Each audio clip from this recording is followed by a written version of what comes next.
You know, one of the struggles we have in palliative care is the public doesn't really know what we do. We have a mission to kind of help society shift its relationship to death and suffering a little bit. And it's a message, I mean, death is something particularly death, we're kind of wired to run away from it.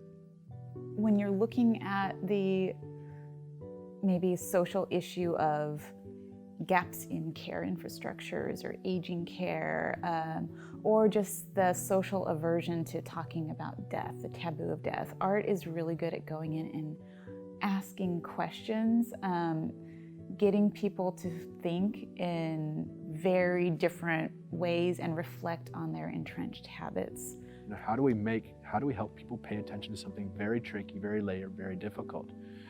I think the art world could have a lot more to say about that than we doctors would. People are talking about love and loving as a way of doctoring, as a way of caring, as a way of making art. And I'm trying to figure out how you bring that to a public context and make it visible and tangible as a feeling.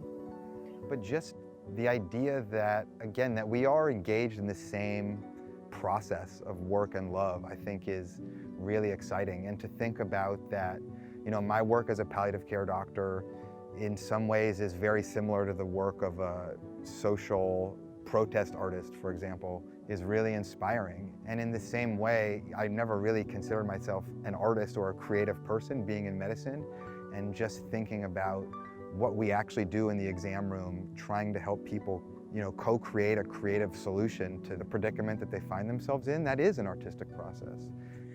We're really looking at approaching a social problem from all angles and then enacting a change.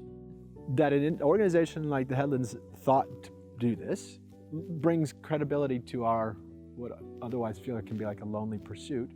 We can say, well, this happened, this arts organization thought this was an important thing to put on, and there's that lends a gravitas and something important just that it happened.